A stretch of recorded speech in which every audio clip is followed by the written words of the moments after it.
Eh bien, bonjour à tous pour cet aparté numéro 13. Très heureux de vous accueillir pour ce nouveau format très particulier dont vous connaissez maintenant, puisque Marine Beck a pris l'habitude de l'animer. C'est parti d'une initiative avec le confinement où nous avions besoin de liens, avec des petits formats comme ça, avec des apprentissages, des thèmes toujours plus riches, toujours plus passionnants, autour du management public et des nouvelles formes d'innovation dans l'administration. Pour aujourd'hui, notre thème, nous avons reçu Céline René et Lalanne Lisa qui vont nous parler des nouveaux espaces de travail. Vous allez voir, Marine va vous faire la présentation. Pour cet aparté, donc c'est très participatif, c'est très informel, donc vous pouvez y aller, vous pouvez discuter, simplement les petites règles. Alors, il faut couper son micro quand vous ne parlez pas, vous pouvez lever la main pour demander à parler et rallumer votre micro, vous pouvez écrire sur le chat et si vous voulez, bien sûr, parce que c'est beaucoup plus sympa, donc voilà, on se voit, on se regarde, vous allumez vos caméras. Voilà. Donc, je laisse Marine Beck présenter Céline et Lisa. Voilà, Marine, je te donne la parole. Merci beaucoup, Raled. Bonjour et bienvenue à toutes et tous sur ce nouvel aparté. On est ravis de vous accueillir. Cette semaine, on voulait parler un peu des espaces de travail parce que c'est vrai je pense qu'on l'a tous constaté peut-être à des degrés divers, mais qu'en tout cas, après plusieurs mois enfermés chez nous, à travailler sans espace de travail, le retour au bureau a posé un certain nombre d'interrogations. Finalement, à quoi sert le bureau vraiment? Et au-delà du simple mobilier, le sujet interroge évidemment le rôle qu'auront les espaces de travail de demain, à quoi ils ressembleront et les usages qui vont s'y inscrire. Quelles vont être les conséquences sur nos manières de travailler, de collaborer et d'échanger? Et sur ces sujets passionnants, on a la chance de recevoir comme Raled l'a indiqué, Céline René, qui est chef de projet senior chez Respace. Bonjour Céline. Bonjour Marine. Et Lisa Lalanne, qui est chargée de mission à la direction de l'immobilier de l'État. Bonjour Lisa. Bonjour.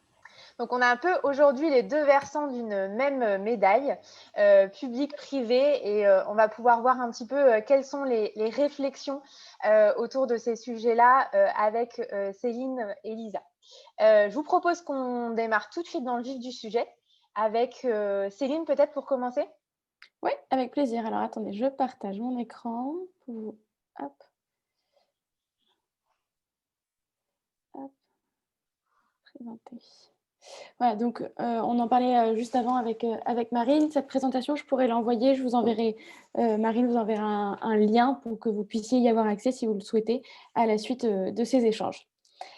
Donc très rapidement, donc Céline, je suis coordinatrice du projet Respace. Respace, c'est un projet qui est une initiative en fait qui est lancée par 3 acteurs qui sont Morning, Faber Novel et Maison et Objets, 3 acteurs qui s'intéressent de manière différente au sujet des espaces de travail, avec une volonté, c'est de proposer des temps d'échange, d'apprentissage, d'expérimentation, de réflexion autour des espaces de travail pour trouver des solutions, des réponses aux questions qu'on peut avoir à travers des petits déjeuners, des learning expéditions, je vais y arriver, des ateliers, le tout étant de se dire qu'ensemble, on peut trouver des réponses en mettant autour de la table le plus d'acteurs possible du même sujet, qu'il n'y ait pas seulement les directeurs immobiliers qui se posent des questions autour des espaces de travail, ni que les RH, mais qu'il y ait vraiment tout le monde autour de la table pour trouver des solutions les plus systémiques possibles et pas se contenter d'un seul axe. Voilà pour le projet. Donc, en rentrant dans le thème que nous a proposé Marine, les nouveaux espaces de travail, à quoi ressembleront-ils demain? Très rapidement, on verra que j'introduirai le propos avant de rentrer dans le fait que le bureau n'est pas mort, mais ça invite à le repenser et que les espaces de travail, ça n'est pas que le bureau et que justement se développe une nouvelle façon de le voir qu'on verra plus en forme d'écosystème. Je déflore le sujet, mais je reviendrai dessus.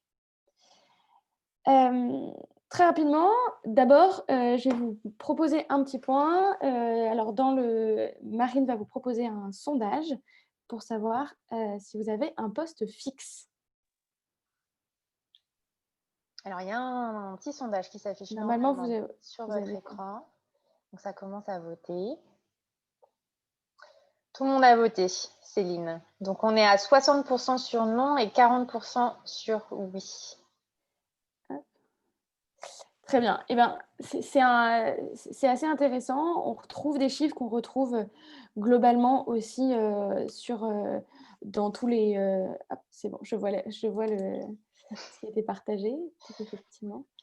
Donc, avant la crise, il y avait encore une majorité, et c'est votre cas, des Français à avoir un bureau attribué. C'est le cas de 86% des Français, et 33% des Français ont un bureau qui est individuel. Dans les réponses que vous avez données avant de venir aujourd'hui, j'ai vu qu'on était à peu près sur ça aussi, autour du 33% de bureaux individuels. Néanmoins, on voit que la tendance est en train de baisser, et qu'on va aller de plus en plus vers des choses qui sont des solutions beaucoup plus flexibles. Parce qu'il y a un point qui est important, c'est combien de temps vous passez autour de votre poste de travail. Enfin, sur votre poste de travail. Et là, je te laisse, Marine, mettre la deuxième question. Deuxième petit sondage, combien de temps passez-vous à votre place 70% du temps, 50% du temps ou 30% Et ça, je parle en temps normal, déjà avant la crise.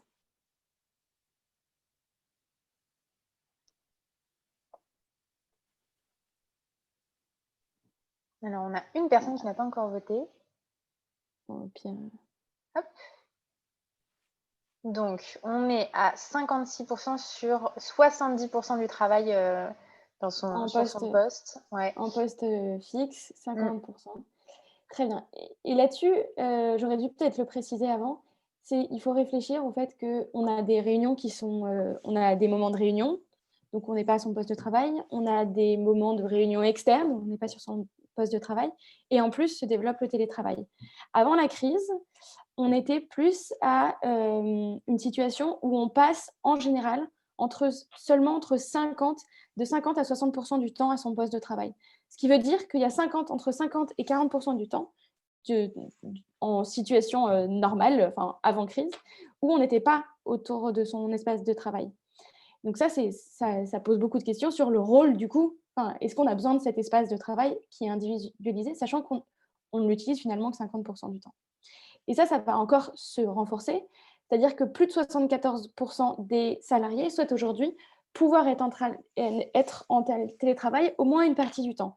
Et on voit que les entreprises, alors je ne sais pas pour ce qui est des institutions, je vous avoue que je n'ai pas ces chiffres-là, mais on arrive à un équilibre entre 2 et 3 jours de télétravail qui vont être proposés, c'est ce vers quoi les chartes sont en train de se développer en interne. On arrive vers 2 à 3 jours de télétravail par semaine dans chaque entreprise. Donc, on voit que le taux d'occupation des espaces de travail est déjà faible, ou en tout cas, finalement pas aussi important qu'on pourrait le penser, et ce n'est pas forcément un risque, mais va probablement aller en diminuant dans les prochaines années. Mais du coup, ça pose la question de est-ce que le bureau est mort? Est-ce que ça a du sens d'avoir un bureau pour les entreprises? Est-ce que ça a du sens de garder un bureau, sachant que c'est le deuxième coût fixe pour ces écosystèmes-là?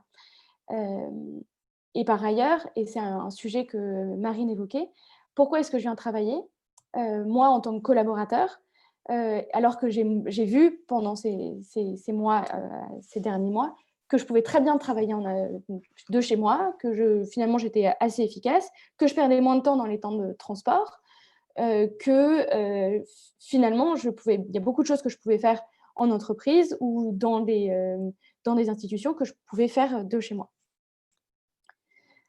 Face à ces questions, il y en a qui ont eu des réponses fortes soit pendant le premier confinement, parce que maintenant ils ont des numéros, ces confinements, soit entre les deux confinements.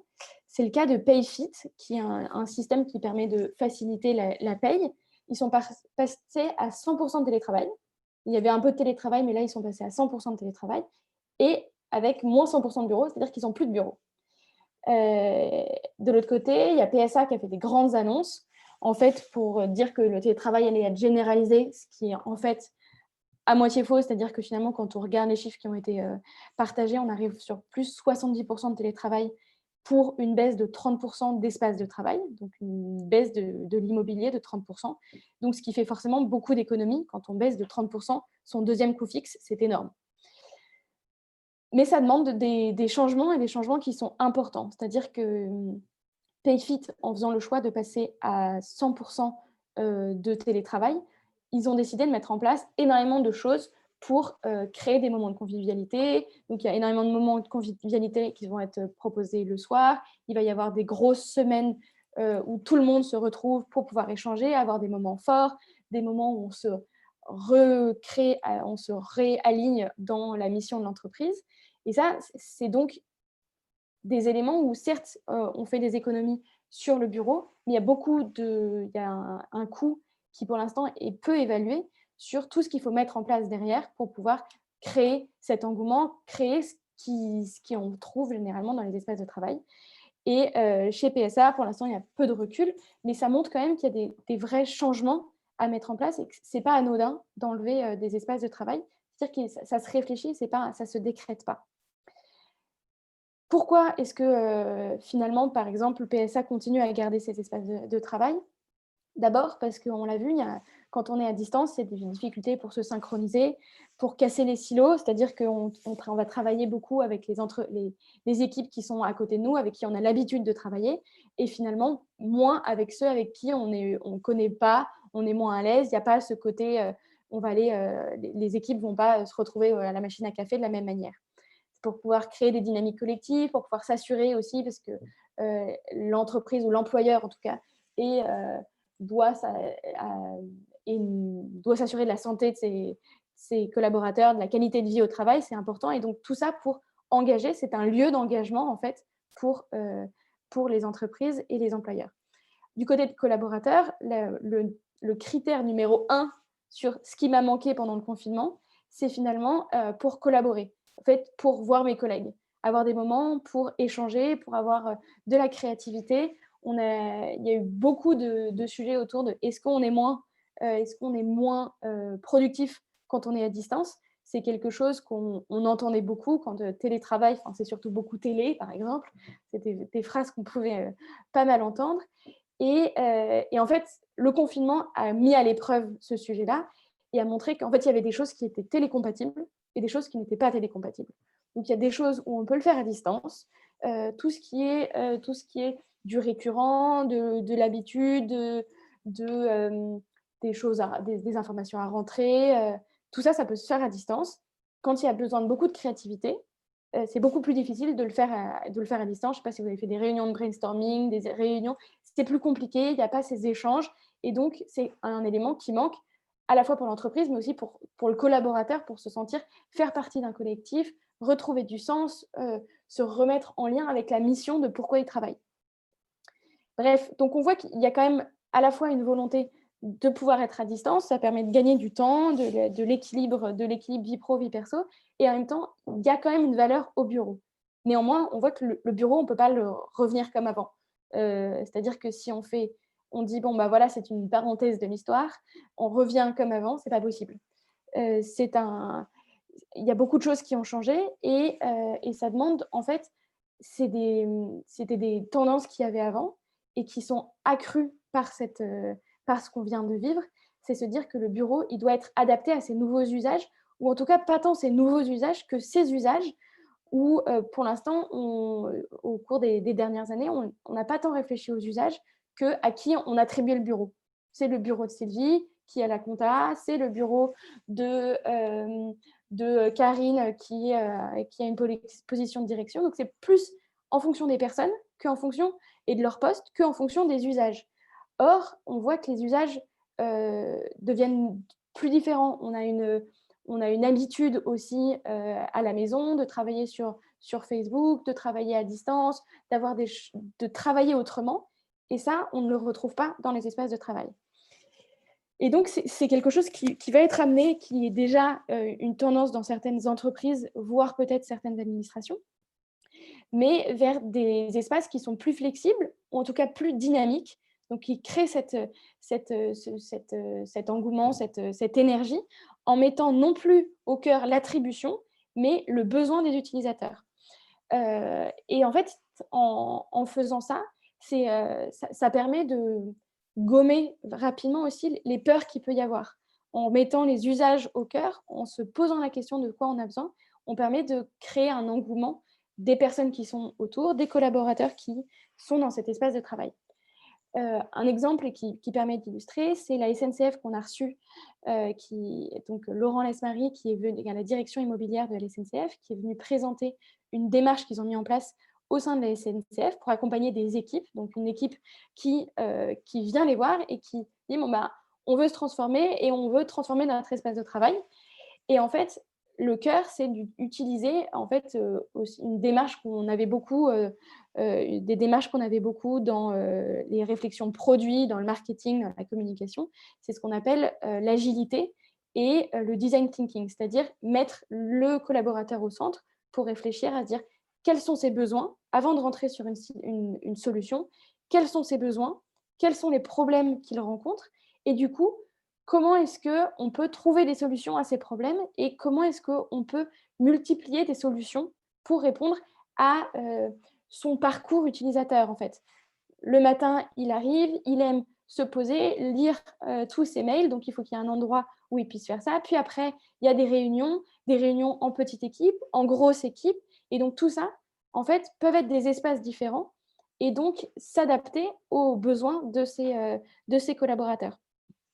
Et ça, c'est ce que je disais, ça permet de freiner un certain nombre de peurs parce que ça permet d'engager tout le monde dans cette démarche. Et l'idée, c'est à la fois de s'adapter et d'engager autour des espaces de travail qui sont finalement le cœur de là où se passe le travail, ou en tout cas des relations de travail et de collectivité.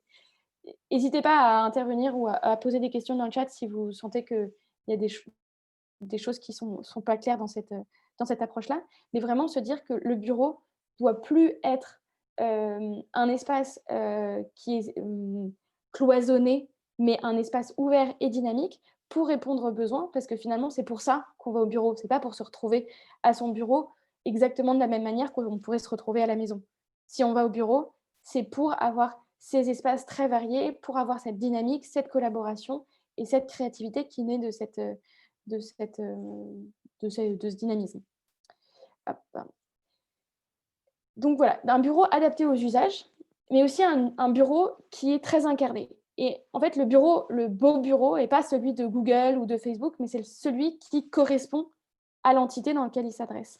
En fait, pendant un certain nombre d'années, pourquoi j'utilise ces exemples-là, c'est qu'en fait, pendant un certain nombre d'années, tout le monde a voulu ressembler à Google, Facebook ou à des startups. Donc, on a mis des tables de ping-pong à tout va, on a mis des endroits self-service, on a mis des piscines à boules, on a dit, je veux le truc, l'effet waouh. Le truc, je rentre et ça fait un truc, c'est magnifique. Et en fait, ça correspond à Google et Facebook parce que c'est leur ADN. Mais ça ne correspond pas forcément à tout le monde. Et donc, il y a dans beaucoup d'entreprises et sûrement de collectivités qui ont essayé de réfléchir à ça aussi, où finalement la table de ping-pong a été utilisée une ou deux fois par semaine, toujours par les mêmes, et c'est pas ça qui crée, c'est pas en adéquation avec l'entreprise. Et c'est là où c'est hyper important, c'est qu'il faut que le bureau il soit vu comme une destination et non plus une obligation d'y aller, et une destination parce que pour les collaborateurs aussi, il incarne la culture, la mission de l'entreprise, l'ADN de l'entreprise. Et en fait, c'est différent. L'ADN de l'entreprise n'est pas toute comme celle de Facebook, de Google ou de toutes les startups. Mais par contre, se reconnecter avec quelle est vraiment ma différence et quelle est la mission et les valeurs que je porte. Si je porte des valeurs très fortes d'égalité, de convivialité, il faut que ça se voit. C'est-à-dire que si et on a fait une learning expedition. Donc, une learning expedition, c'est une journée où on va avec des personnes d'entreprise ou des personnes visiter des espaces pour se rendre compte et aller faire. C'est un voyage, un peu un voyage d'expérimentation. Et on est allé dans des bureaux et on s'est dit, ces bureaux-là, en fait, en moins d'une semaine, ou même pas une semaine, je le transforme pour que ce soit des bureaux d'une autre marque ou d'une autre entreprise. Et si ça, en quelques jours, quelques heures, vous êtes capable de changer de bureau, c'est qu'il n'est pas, il incarne pas la culture, et il incarne pas en fait cette idée de destination. Je vais au bureau parce qu'il y a un sens à y aller, parce que je me reconnecte à la mission, à la raison pour laquelle je vais travailler. Parce que c'est quelque chose en plus qui est d'autant plus important que, comme moi, vous avez sûrement les chiffres de les nouveaux collaborateurs, ceux qui rentrent dans le marché du travail, qui sont très en recherche d'un sens et de mission. Et là, ça s'incarne physiquement dans un espace. Et c'est un des points qui est très important en termes de marque employeur. Le deuxième, c'est sur l'écosystème, et je reviendrai dessus rapidement, mais pour faire un lieu de connexion. Donc, rapidement, pour vous donner des exemples, Pernod Ricard, par exemple, j'ai eu la chance d'aller visiter leurs espaces justement dans cette Learning Expedition. Tous les espaces sont foncièrement incarnés pour être des espaces qui sont Pernod Ricard. Donc, à chaque fois, des espaces qui sont des espaces qui mettent en avant les marques. Ce qui est fort chez Pernod Ricard, c'est les marques et c'est la convivialité. Je ne sais pas si vous voyez leur slogan, c'est de marque employeur, c'est créateur de convivialité. Enfin, en fait, même pas que de collaborateurs, mais leur marque, créateur de convivialité. Tout ça se retrouve. Il y a des espaces de convivialité partout, des marques qui sont extrêmement présentes. Même les escaliers sont en fait décorés pour voir toute l'histoire de la marque et les points forts de chacune des marques. C'est extrêmement incarné. Et ça, c'est important, et c'est extrêmement incarné. Pour revenir sur un point que je disais tout à l'heure, c'est aussi très lié aux usages. C'est-à-dire que pour faire ces bureaux, pour s'assurer que les bons espaces de convivialité étaient au bon endroit, ils l'ont pris non pas comme un projet de déménagement, mais un projet de transformation, en intégrant tout le monde, tous les collaborateurs dans ces réflexions pour choisir. Et certaines des équipes, finalement, ont eu des grands espaces de rencontre et d'autres des plus petits, parce que certains font des grosses réunions avec toute l'équipe où ils sont 60, et d'autres, ils n'ont jamais ces temps, c'est que des plus petites réunions. Et donc, tous ces espaces sont adaptés aux besoins, et c'est pas, même au sein d'un même bâtiment, c'est pas identique partout. C'est très lié à l'ADN de chaque équipe et aux manières de travailler de chaque équipe. Et ça, c'est très important de se dire qu'on s'adapte à ces manières de travailler aussi. Ou par exemple, le siège social d'Airbnb, où en fait tous les espaces ressemblent à des espaces un peu des appartements qu'on pourrait louer, parce que c'est vraiment foncièrement ce qui fait la marque de Airbnb. Mais par exemple, on peut aussi citer Patagonia, où ils sont très forts, c'est-à-dire que leurs espaces de travail, c'est pas du tout leur bureau, leur siège, c'est pas du tout un endroit waouh, mais c'est très incarné, c'est juste à côté. On entend toujours l'usine produit qui est à côté, parce que du coup, c'est pour se rappeler qu'en fait, ce qui crée la marque, c'est pas tant ceux qui sont dans les bureaux que ceux qui créent les produits. C'est en lien, tout est en bois, c'est extrêmement lié à la culture qu'ils veulent le transmettre. Et ça, résultat, ça crée un lieu où c'est un lieu maison, un lieu destination, un lieu totem qui représente la marque, ou l'endroit, ou l'entreprise, ou l'équipe. Mais qu'est-ce qui fait votre différence par rapport à d'autres, et quelles sont les valeurs que vous prenez par rapport à d'autres? Et le deuxième point, c'était aussi un lieu qui est un lieu de rencontre de l'écosystème. C'est-à-dire que si on a un espace dans lequel en plus les collaborateurs ne sont pas tout le temps, c'est aussi un espace où des gens avec qui on travaille, vont pouvoir venir. Donc pour une entreprise, ça va être des fournisseurs, ça va être des clients, ça va être des partenaires. Et en fait, faire que ce lieu soit des lieux de rencontre qui créent de la valeur, en fait. Parce qu'on se rencontre dans un univers qui est l'univers proposé par l'entreprise, qui est l'univers qui fait le lieu. En fait, ce qui va faire la force, c'est de faire se rencontrer aussi les personnes au sein de votre univers, au sein de ce que vous portez comme valeur. Parce qu'à ce moment-là, vous êtes créateur de valeur. Et ça, c'est important. Donc, par exemple, le nouveau siège d'Orange, autour, il y a des appartements pour pouvoir que les partenaires, les prestataires puissent être logés autour. Ça va être les nouveaux sièges de la BNP, où il va y avoir tout un espace qui, de temps en temps, est un espace pour les clients, de temps en temps, un espace pour les collaborateurs, et des espaces, des lieux de cantine, par exemple, où les deux peuvent se retrouver. Il y en a un espace qui est réservé pour les collaborateurs, mais un espace qui peut aussi être lié aux deux. Et donc, des espaces de rencontre, et donc créateurs de valeur. C'est vraiment ce que dit c'est quelqu'un qui est assez connu dans le monde de l'innovation et du digital, en particulier aux États-Unis, Marc Andreessen, qui dit en fait ce qui est hyper important, c'est connections, connections, connections, en rapport avec location, location, location pour ce qui est du retail. Donc, ce qui fait de la valeur, c'est plus tant où est-ce qu'on est, mais les connexions qu'on permet de créer en son sein, parce que c'est ça qui va créer de la valeur. Et du coup, c'est ça qui fait que vous devenez indispensable si vous permettez aux gens de se rencontrer dans votre univers. Donc voilà, le deuxième point, c'était donc 2 points à retenir. C'est 1, il faut que les bureaux s'adaptent aux manières de travailler et aux besoins et pas le contraire. Et le deuxième point, c'était qu'il faut que le lieu de travail devienne une destination en tant que telle pour se reconnecter à l'univers et la mission pour laquelle on travaille.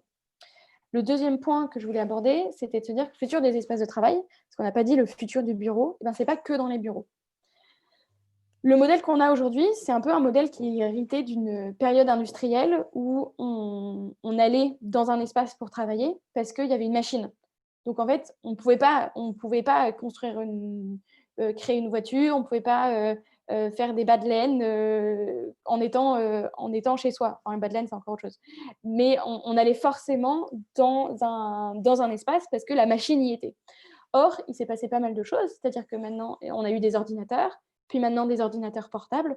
Donc, s'ils sont portables, la raison pour laquelle il faut aller au bureau est plus vraiment là. C'est-à-dire que l'espace de travail, il est avec vous. Donc, il y a une possibilité. Donc, il n'y a plus de raison. Enfin, quelle est la raison de revenir tous les jours de 8h à 19h, tout le monde en même temps, donc avec des pics dans les transports en commun, donc avec des embouteillages. Quelle est la raison de s'obliger à avoir ces mêmes rythmes alors que en fait, votre espace de travail, vous l'avez avec vous? C'est pour les sujets. Et c'est lié au point que je mentionnais en haut. Et donc, avec tout ça, il y avait un peu, en fait, ce qu'on pouvait appeler, en tout cas, ce qui moi, m'apparaît comme les 3 unités. Je sais pas, les 3 unités comme au théâtre. Je ne sais pas si certains ont des enfants qui sont au collège, lycée et qui voient ces sujets-là ou ont des restes de ces moments-là. Mais dans l'art poétique de Boileau, il dit qu'en un lieu, en un jour, un seul fait accompli, tienne jusqu'à la fin le théâtre rempli. Donc, c'était le fait qu'il fallait qu'il y ait 3 unités, une unité d'action, une unité de temps et une unité de lieu. Donc, une action, le travail, une unité de temps de 8h à 19h et une unité de lieu, tout le monde va dans un espace. Or, en fait, ces transformations permettent de changer ces choses-là. C'est-à-dire que oui, on va travailler, mais une unité de temps, en fait, en étant dans des espaces qui sont plus variés, on devient dans un travail qui est asynchrone. Donc, c'est un point qui est important, c'est-à-dire que en fait, en étant dans des espaces variés, si on travaille de chez soi, il y a forcément on va pouvoir travailler plus tôt, par exemple, mais peut-être qu'au déjeuner, on a d'autres choses qui rentrent en ligne de compte, et du coup, on n'est plus, on va travailler en décalé, et ça, c'est un sujet qui est important, et peut-être plus lié à son propre rythme aussi. Peut-être que je travaille mieux le matin et moins bien l'après-midi, et en fait, en étant à distance, je peux changer ce rythme-là. Et une multiplication des espaces de travail, parce qu'on va pouvoir aller dans des espaces qui sont, avec son ordinateur portable, quand on peut en avoir, on va pouvoir multiplier les espaces de travail. Au sens où ça peut être un café, des espaces de coworking, des espaces de corp-working, bref, autant de choses qui vont permettre d'être plus proche de chez soi et de répondre à différents usages. En fait, on va aller au bureau quand on a une raison d'y aller, mais on peut aussi aller dans d'autres espaces parce qu'on veut plus de créativité, parce qu'on veut plus de proximité, et donc multiplier les espaces de travail qui deviennent un peu un écosystème de lieux de travail. Et ça, c'est intéressant, cette idée d'écosystème de lieux de travail, où finalement, il y a le collaborateur qui est au centre, et il a et ça, c'est des choses qu'on voit se développer, des applications collaborateurs pour permettre de multiplier les espaces de coworking, les espaces de co-living, et savoir qui se trouve où et réserver sa place au bon moment. Je vois qu'il y a une question, Marine. Non, le temps est un peu contraint, donc du coup, ouais. Voilà, je voulais ouais. Pardon, je suis un peu lente, c'est toujours des sujets qui sont... pour pouvoir interroger finalement la manière dont ces réflexions se reflètent aussi dans le public. Bien sûr, oui, effectivement, je suis vraiment longue, je suis désolée. Et du coup, bref, mon point principal, c'était de se dire que ces bureaux, en fait, se reconnectent avec ce qui fait la cohérence des collaborateurs, la cohérence de l'entreprise. Et donc, c'est se connaître soi-même, connaître ses usages, ses collaborateurs, pour pouvoir imaginer ces bureaux de demain. Voilà. Excusez-moi pour la longueur, du coup. Merci beaucoup, Céline. Non, mais c'était absolument passionnant. Et du coup, on était aussi plongé dans tous ces aspects. Lisa, comment, du coup, est-ce que on a beaucoup parlé d'usage plutôt que de personne ou de poste, de flexibilité, d'identité. C'est aussi beaucoup ressorti dans le chat que finalement, Ellie, c'est le reflet d'une identité et d'écosystème sur la fin. Comment est-ce que ça est-ce que ça trouve un écho dans les réflexions qui ont lieu dans la sphère publique? Oui, tout à fait.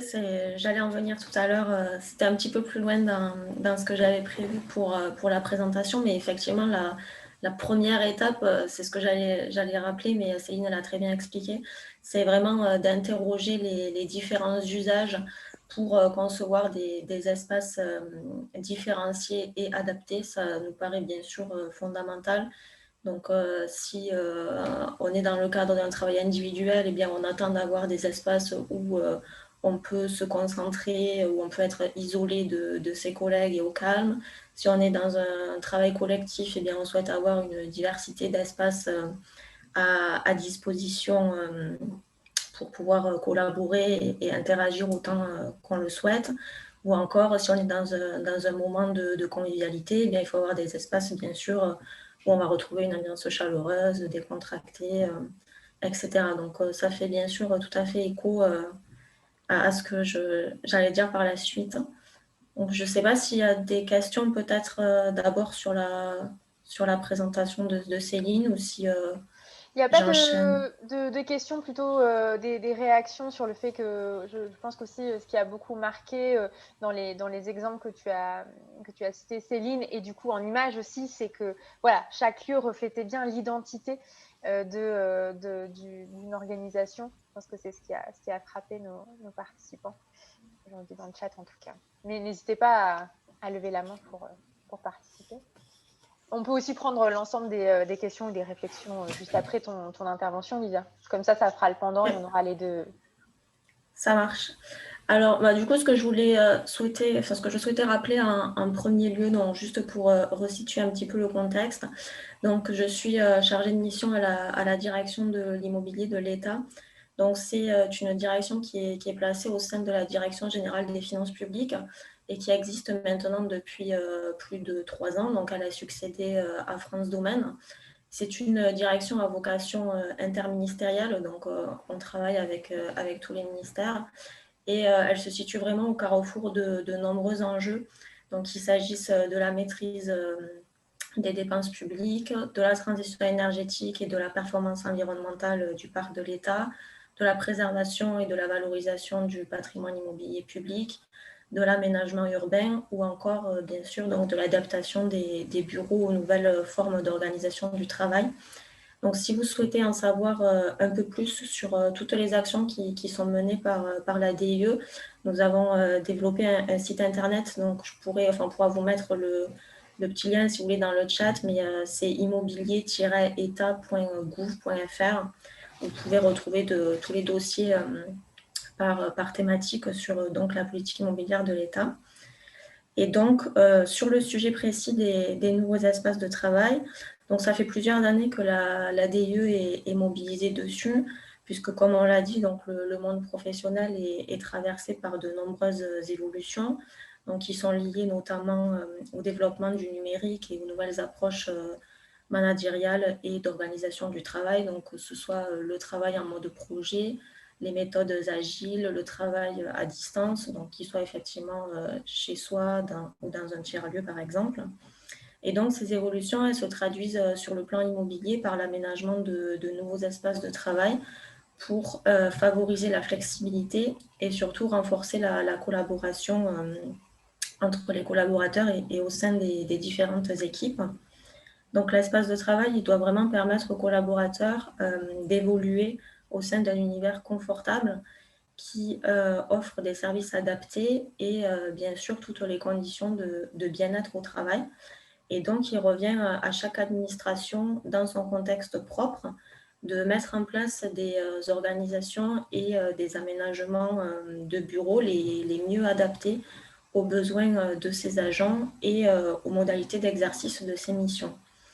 Donc, ce qu'on constate aujourd'hui, même s'il y a des expérimentations qui sont en cours et l'État innove de plus en plus, donc les choses commencent à bouger, mais malgré tout, on a encore une répartition hiérarchique des espaces qui sont souvent donc peu modulables, très cloisonnés, parfois aussi donc insuffisamment occupés, comme le rappelait Céline, et puis donc des espaces qui sont très centrés sur le bureau individuel.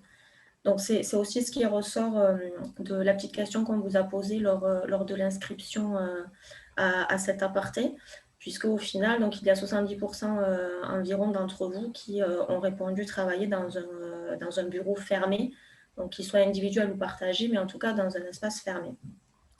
Donc, la mise en place d'espaces modulables et plus conviviaux, c'est réellement un projet d'avenir qui doit être au service des politiques publiques et des ministères dans le but d'améliorer l'attractivité des administrations publiques. Donc ça a déjà été dit aussi, mais c'est un point très très important, le fait de pouvoir attirer des jeunes, attirer des nouveaux talents, de donner envie de venir travailler dans l'administration. Et cela doit permettre aussi d'améliorer bien sûr les conditions de travail des agents qui sont déjà sur place. Donc l'immobilier public, il peut constituer un levier dans les projets de transformation qui sont initiés par les états-majors et par les directions des ressources humaines, tout en associant bien sûr donc les services immobiliers, les services informatiques et puis tous les agents de manière générale, puisque la participation de tous, c'est le secret de réussite à ce genre de changement. Et donc, pour aider les administrations à répondre à ces nouveaux enjeux, la DU, elle se positionne dans un rôle de conseil, d'accompagnement et d'impulsion, notamment au travers d'un espace extranet que nous avons lancé en juin 2020, qui est à destination de tous les acteurs de l'immobilier public. Donc, je vais vous faire un petit focus sur ce site que nous avons intitulé « Travailler autrement ». Donc, l'objectif, c'est d'acculturer les acteurs de l'immobilier public à cette thématique, donc aux nouveaux espaces de travail, et de démystifier ce sujet qui est encore un peu trop souvent compris comme de l'open space basique, alors que ce n'est pas bien sûr le message que l'on souhaite faire passer. Donc, du coup, cet espace, il peut être utilisé vraiment pour ceux qui souhaitent mettre en place un projet de transformation ou tout simplement pour s'informer sur ce sujet stratégique pour l'immobilier de l'État. Donc, l'espace, il a été conçu selon une approche dynamique en 4 temps. Donc, inspirez-vous, informez-vous, lancez-vous et échangeons. Donc, pour s'inspirer, on propose des retours d'expérience d'administration publique comme d'acteurs privés au travers de fiches de sites donc, que nous avons réalisées à l'occasion de visites de ces espaces. On propose également des photos pour permettre aux utilisateurs de bien visualiser ces différents lieux de travail. Et puis également des témoignages vidéo des utilisateurs, ce qui permet d'avoir des retours d'expérience présentés de manière très, très concrète et très vivante. Donc ensuite, on peut retrouver des sélections d'études thématiques, des actualités, des événements auxquels chacun peut s'inscrire. Et puis, les outils pour mener à bien les projets de transformation des espaces. Donc, on présente la démarche méthodologique avec les grandes étapes clés à ne pas manquer, le panel d'acteurs à mobiliser et puis les moyens à disposition. Donc, je ne vais pas rentrer dans le détail, mais tout de même pour les grandes étapes. Donc, bien sûr, il s'agit en premier lieu de la décision stratégique portée par le top management.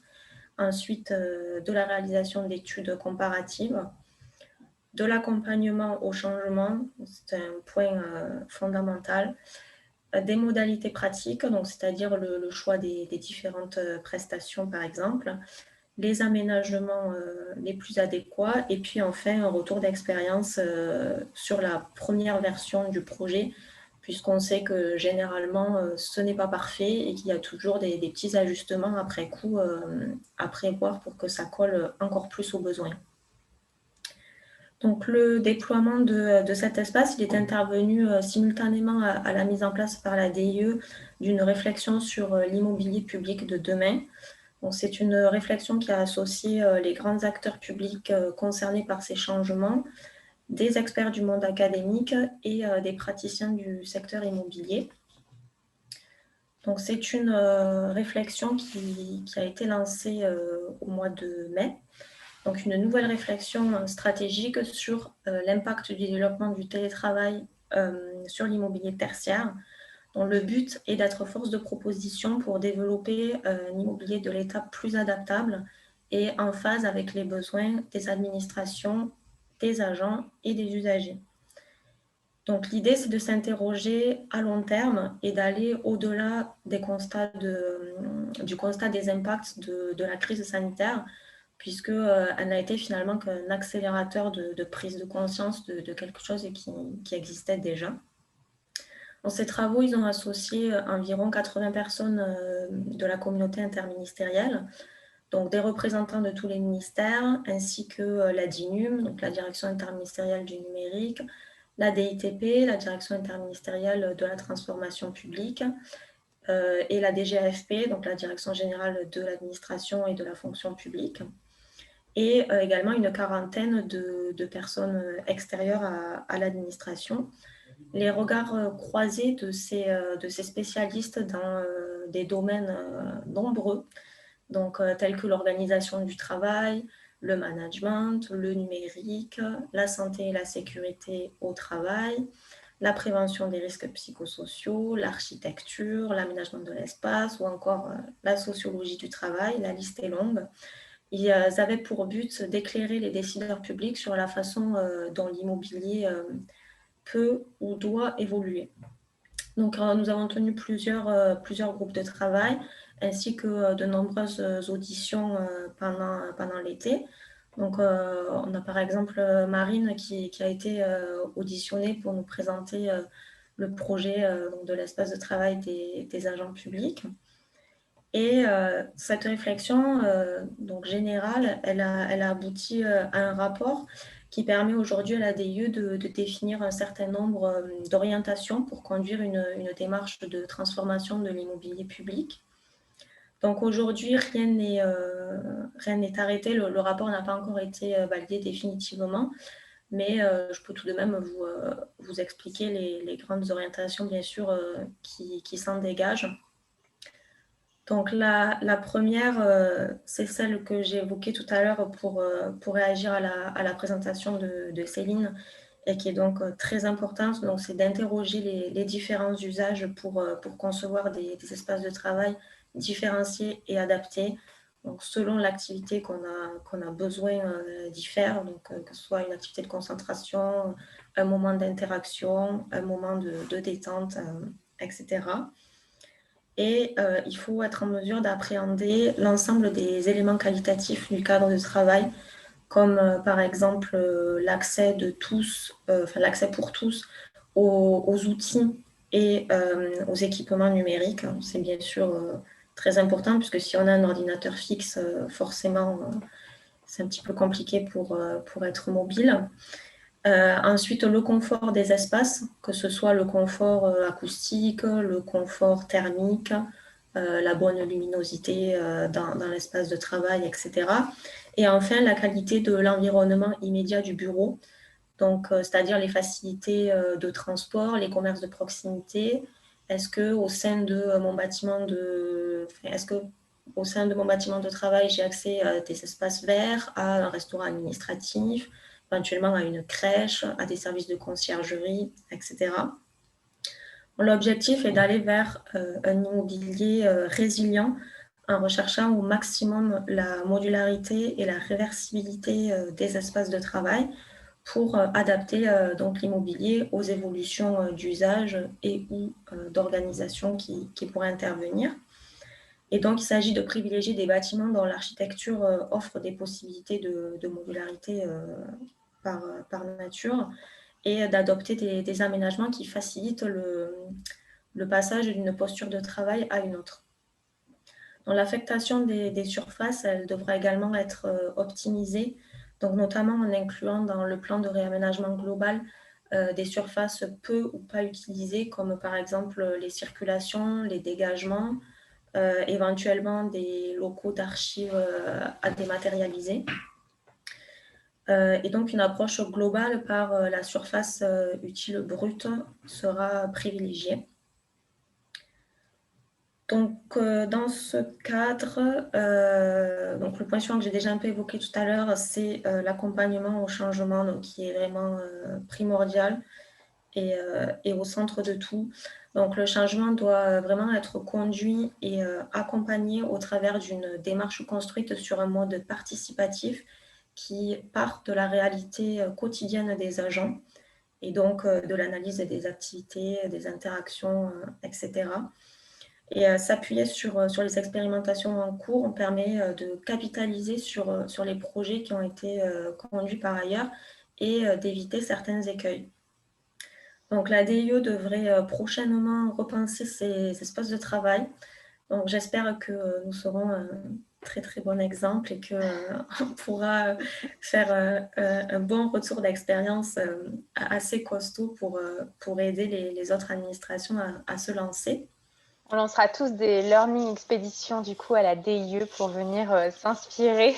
Désolée Lisa, mais du coup le temps défile un petit peu. Oui. Du coup, je propose peut-être qu'on ouvre un petit peu aux échanges et qu'on reste ensemble quelques minutes supplémentaires au-delà du temps réglementaire, juste pour pouvoir échanger un petit peu ensemble, entendre peut-être vos remarques, vos questions, vos suggestions. On a beaucoup évoqué du coup les idées de co-construction et d'associer finalement les agents ou les collaborateurs en tout cas à la manière de repenser les bureaux. Est-ce que du coup, par rapport à vous, vos expériences, est-ce que vous êtes prêts à aller vers moins de bureaux fixes, individuels, fermés, vers plus de typologies différentes d'espaces de travail? Est-ce que c'est quelque chose qui vous motive? J'interroge les participants et participantes ce matin qui ont été motivés pour s'intéresser aux espaces de travail. N'hésitez pas à lever la main pour prendre la parole ou à écrire dans le chat si vous n'avez pas de webcam. Et c'est plus convivial si on peut échanger directement, ou à déverrouiller votre micro sauvagement. Oui, si tu veux, je peux intervenir. Moi, je trouve que c'est très intéressant en termes d'échange, de création. Ça amène à s'ouvrir sur... c'est vrai que plutôt que de croiser toujours les mêmes personnes, par contre, ça remet vraiment en cause tout ce qui est, je sais pas, le symbole du pouvoir. Enfin, le chef, il a le gros bureau et souvent, il est en haut de la tour. Donc, ça remet en cause quand même toute une organisation de travail. Je sais pas ce que vous en pensez. Lisa, tu veux prendre la parole?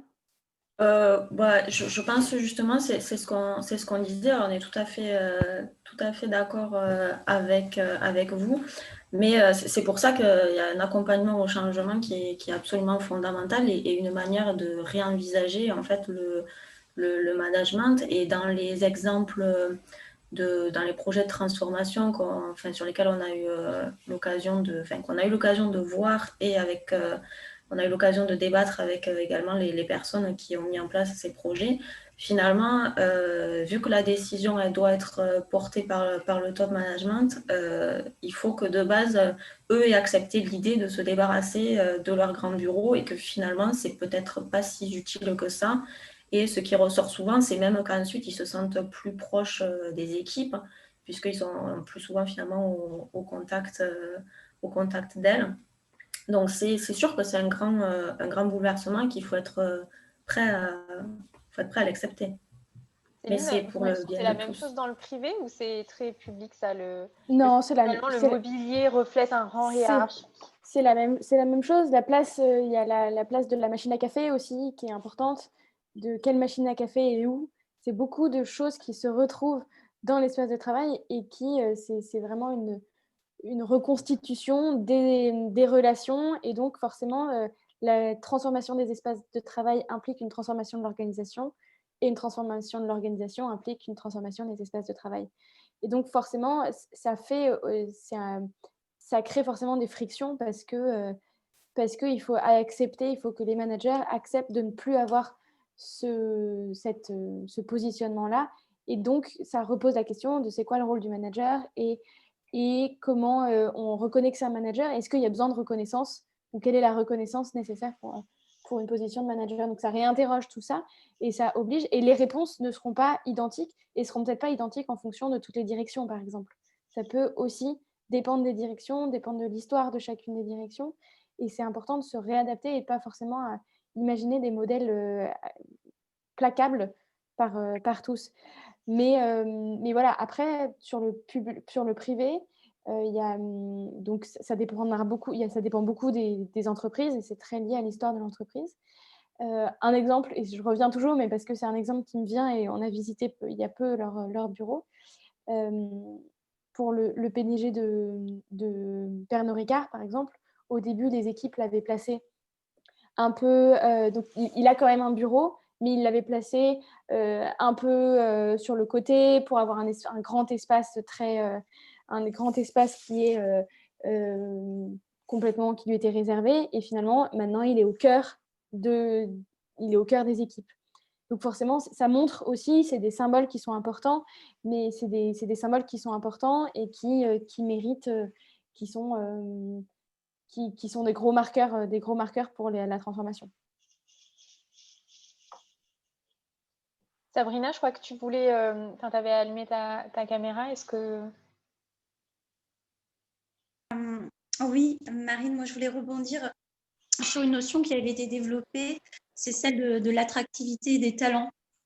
Alors là, je parle pour la fonction publique, hein, parce que c'est le secteur que je connais. Effectivement, je pense que c'est très, très important parce que c'est aussi une question générationnelle. C'est-à-dire qu'avant, on prenait un poste, on regardait vraiment l'intérêt du poste en termes de mission, en termes de déroulement de carrière. Mais dans la génération actuelle, je pense que vraiment, quand vous arrivez, vous passez un entretien dans des locaux un peu lugubres, qui vous donnent pas envie, c'est un vrai critère qui fait que vous allez renoncer. Donc, je me posais la question, mais je pose la question, c'est un regard croisé entre le public et le privé. Pour le coup, comment aussi convaincre la hiérarchie, parce que ça se joue beaucoup, d'après ce que je comprends, et c'est vrai au niveau de la haute hiérarchie, on va dire, comment la convaincre d'investir dans les locaux et l'importance que ça peut avoir en termes d'attractivité. Ça, c'est une vraie question. Parce que quand vous avez une hiérarchie qui n'est pas convaincue ou qui est réticente, ça a aussi un effet frustrant et décourageant pour les agents parce que vous vous dites on n'avancera pas. Donc, j'entends tout ce qui a été dit, mais concrètement, s'il y a un blocage niveau hiérarchie, qu'est-ce qu'on fait? Nous, les agents, voilà, c'était un petit peu la question que j'avais. Lisa, Céline qui veut commencer à répondre. Lisa, tu veux répondre sur le côté? Je ne vais pas pouvoir répondre vraiment sur la question comment faire parce que justement, c'est un peu, je pense, la limite de l'exercice. C'est que si les personnes qui ont le pouvoir de lancer ce genre de projet n'y voient pas l'intérêt parce que pensent que l'immobilier reste de l'immobilier et que il n'y a pas besoin d'envisager des espaces différenciés pour s'adapter aux activités et qu'on peut mettre tout le monde dans le même sac, dans un espace très basique. C'est très compliqué. Donc, je pense que si au niveau des agents, effectivement, il y a le petit collectif, entre guillemets, qui se monte et qui a plein d'arguments à faire valoir, et bien sûr, il faudra les expliquer tout ça, mais si en face, il n'y a pas de réaction, ça me paraît compliqué. Je pense qu'il faut quand même une appétence des personnes qui peuvent prendre ces décisions pour le faire. Si ce n'est pas le cas et que c'est un sujet qui reste un peu sur le côté parce que pas vu comme un sujet stratégique, ça Et risque est-ce de que bloquer. Je dirais, ouais, Ah oui, pardon. je dirais que en fait, c'est un peu une question de stratégie, d'approche aussi. Ce qui est important, c'est qu'il y ait un sponsor. Un sponsor qui peut être une direction immobilière, mais qui peut aussi être une direction des ressources humaines, ça peut être une direction innovation. En fait, il faut qu'il y ait un sponsor qui soit au bon niveau et qui puisse embarquer les autres. Embarquer les autres, ça veut dire plusieurs choses. Ça peut passer par plusieurs choses en fonction de quels sont les freins. Mais il y a des solutions pour mettre tout le monde autour de la table, faire des ateliers de réflexion. En fait, des choses qui seront ensuite menées plus tard sur les équipes, mais faire ce même travail pour qu'eux soient convaincus, ou en tout cas soient à l'écoute pour pouvoir lancer la machine. C'est pour ça que c'est important d'avoir un sponsor qui puisse aller chercher les bonnes personnes, mettre les bonnes personnes autour de la table pour pouvoir engager et poser les réflexions. Donc, une des premières choses, c'est réfléchir à qui serait le bon sponsor pour porter ça. Ça peut être une personne qui n'est pas tout à fait théoriquement dans le sujet, mais qui a une réflexion qui est intéressante et qui a cette capacité, cette aura, ce charisme pour pouvoir embarquer les autres personnes, même si théoriquement, ce n'est pas tout à fait son sujet. Ça peut tout à fait passer par là pour pouvoir engager et vraiment le voir comme une transformation, un changement. Si effectivement, il n'y a pas de volonté de transformation, c'est compliqué d'en marquer. Après, le deuxième point, c'est au niveau des agents. Il y a aussi une conviction que je porte, c'est que il y a des choses qui peuvent être faites quand même, c'est-à-dire que sans complètement repenser l'organisation, il y a une auto-organisation qui peut aussi être faite. Et parfois, c'est ça qui va créer, qui va générer la puce à l'oreille, qui va pouvoir faire bouger les choses aussi en disant, bon, bah, entre nous, on peut s'organiser, on peut se faire un atelier de réflexion pour voir comment est-ce qu'on pense. Bon, bah, OK, collectivement, on décide qu'on arrête de se mettre toujours au même endroit parce que ça fait ça. Il n'y a pas forcément besoin que ce soit le manager qui le dise ou que le top management, parce qu'en soi, ça ne change rien sur l'organisation. Ça ne demande pas d'investissement. Et il peut y avoir aussi cette prise de conscience collective qui permet de faire le premier pas pour ensuite engager le reste. Il ne faut pas forcément attendre que ce soit le top management qui mette les sous et qui mette son seau, parce que c'est peut-être aussi ça qui peut faire bouger les lignes. Merci beaucoup. Alors, peut-être voilà, une dernière question, parce que le temps se défile. Donc, voilà, Oui, peut-être on va quand même prendre celle de Fanny, la pauvre. quand même. Voilà, Marine, je te laisse la prendre et puis ensuite conclure avec un mot de la fin, voilà, avec les invités aussi. Donc, voilà. Pour ma part, donc nous, on est 6. Donc, je travaille dans la fonction publique au secrétariat général et dans une ville. Et en fait, du coup, le service s'est un peu agrandi. Et donc, du coup, on a 2 bureaux. Et on s'est dit, bon, on va mettre 6 postes, un bureau plus un peu réunion et un bureau plus calme quand on a besoin vraiment de se concentrer. On va dans ce bureau-là. Et donc, en fait, on a des sortes de stations et tous un PC portable, on peut se brancher. Mais je pense qu'il y a aussi, comme a été dit, un peu le fait que quand on dit c'est mon bureau, c'est parce qu'aussi on a tout un autre, enfin, des choses autour, comme ces dossiers, tout ça. Et nous, finalement aussi, puisque c'est des personnes donc, qui travaillent sur la gestion relations citoyens, donc beaucoup avec le numérique, on n'a pas vraiment de dossier. Donc c'est plus facile aussi, je pense, quand on avance dans la dématérialisation, de finalement bouger et se mettre un peu, on va dire, dans n'importe quel bureau, parce qu'en fait, on n'a pas besoin d'emmener 150 000 affaires, alors que pour beaucoup, en fait, leur bureau, c'est aussi l'endroit où ils ont tout. Et quand on parlait aussi de direction, un bureau de, je sais pas, un DRH ou tout ça, qui a tout plein de dossiers d'agents autour, bah, c'est sûr qu'on ne peut pas non plus le mettre à disposition de tous les agents de la collectivité. Donc, je pense qu'il y a aussi, moi, je vois en tout cas aussi avec l'avancée du télétravail, finalement, je pense qu'on avance aussi la dématérialisation et donc de fait, on a moins de documents et on peut se mettre un peu partout. Et après, ce qui peut être, nous par exemple, on dit on se met un peu où on veut sur les 6 bureaux, on a tous un peu notre bureau préféré. Donc même si on bouge pas non plus autant qu'on aimerait le faire. Et je suis d'accord aussi sur les usages. Donc nous, par exemple, on a différentes salles de réunion, mais en fait, on a trop en tête cette salle. C'était vraiment la salle institutionnelle cette salle, c'est une salle plus où on peut faire ça. Et je pense que ce qui manque aussi, c'est des espaces modulables où on puisse, puisqu'on se dit par exemple, des fois on veut faire un peu des ateliers de créativité, mais en fait on peut pas parce qu'on se dit bah non, finalement cette salle elle est pas adaptée, c'est des grandes tables, on peut pas bouger le matériel. Et je pense qu'en fait aussi avoir des espaces plus modulables, ça permettrait justement de faire en sorte de bouger plus facilement. Peut-être une dernière réaction pour conclure, du coup, Céline, Lisa. Il y avait plein de choses. Merci beaucoup, Fanny, de votre intervention. Il y a plein de choses.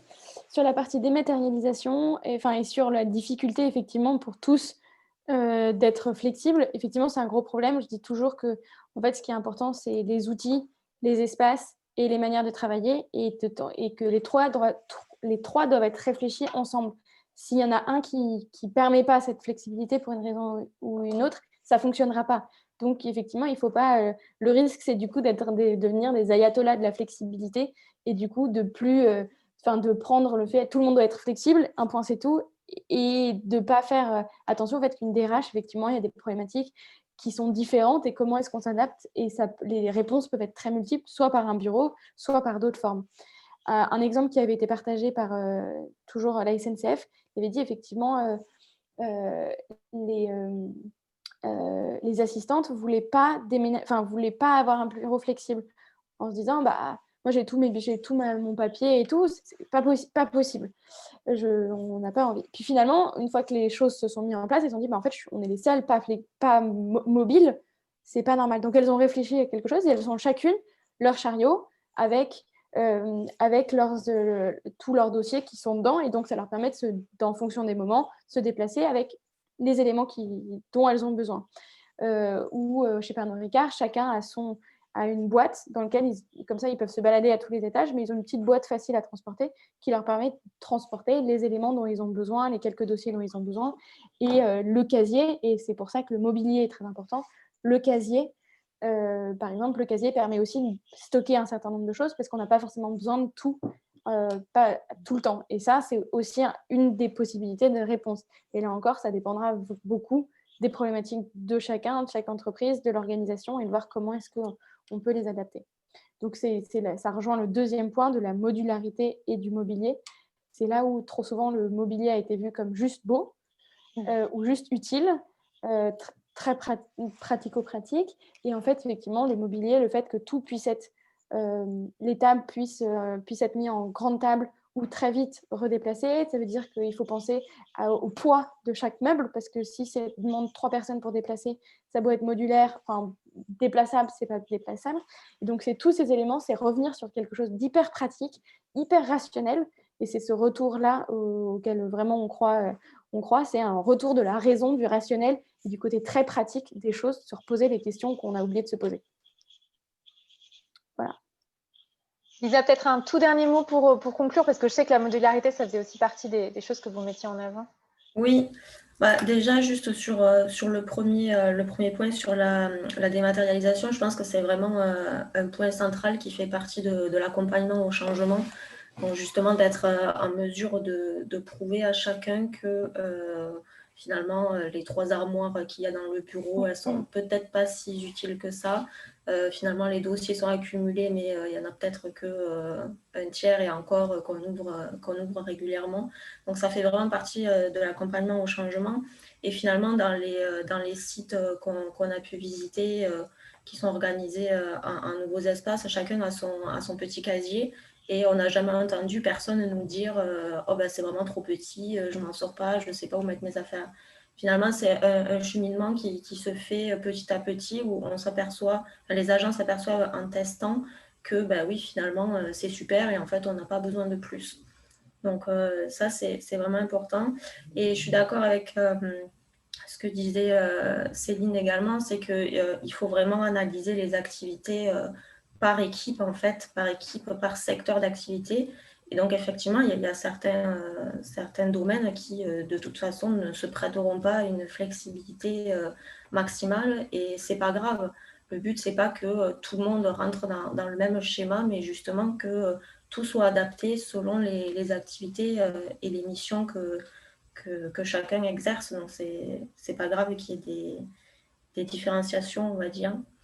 Et je pense que ce qui est très important aussi, c'est, ça revient un peu sur le point précédent, pour convaincre encore les personnes réticentes, parce qu'il y en a toujours et c'est normal. Ce qui est très important, c'est de les amener au maximum, voir ce qui se fait ailleurs, leur montrer les sites qui ont déjà été réaménagés. Et en général, une fois qu'on a vu ça, quand on retourne ensuite dans ces locaux très classiques, on se dit ah ouais, quand même, ce serait bien d'évoluer. Merci beaucoup Lisa, merci beaucoup Céline de vous être prêtée à l'exercice qui, je le sais, était particulièrement complexe parce que les délais sont très contraints, surtout sur ce thème qui est extrêmement riche, qui fait appel à beaucoup de leviers différents, que ce soit en termes de culture, de management, de mobilier, de praticité, etc. C'est quelque chose qui fait beaucoup écho chez nous dans nos réflexions, évidemment, puisque vous le savez peut-être, on a lancé le tout premier espace de coworking public qui s'appelle l'Étape, l'espace de travail des agents publics, qui réouvre ses portes d'ailleurs dès la semaine prochaine. On est très content de pouvoir continuer à vous accueillir et à vous offrir de nouvelles typologies d'espaces de travail. Donc, pas que votre bureau, pas que votre maison ou votre appartement, mais aussi des espaces un peu différents. Vous pourrez rencontrer aussi d'autres agents qui viennent de plein d'administrations différentes. Merci à toutes et à tous d'avoir été présent ce matin et d'avoir échangé vos réflexions. J'ai vu qu'il y a encore pas mal de réflexions dans le chat et de sujets d'échange. Ça donne presque envie de faire un volet 2 sur ce sujet-là. En tout cas, nous, on vous donne rendez-vous la semaine prochaine. Presque même lieu, en tout cas même outil, même heure, même jour, donc vendredi prochain à 11h. Et on va explorer le thème de l'intrapreneuriat comme levier de transformation. Donc, encore un thème qui va s'annoncer passionnant avec Guylain Depousse, qui est responsable du programme Intrapreneuriat au School Lab, qui est un studio d'innovation. Voilà, il me reste juste à vous souhaiter une très belle journée, un très bon week-end un petit peu en avance, et à vous dire à très bientôt. Merci beaucoup. Merci Marie. Au revoir, merci. Pour le temps. Merci à tous. À bientôt.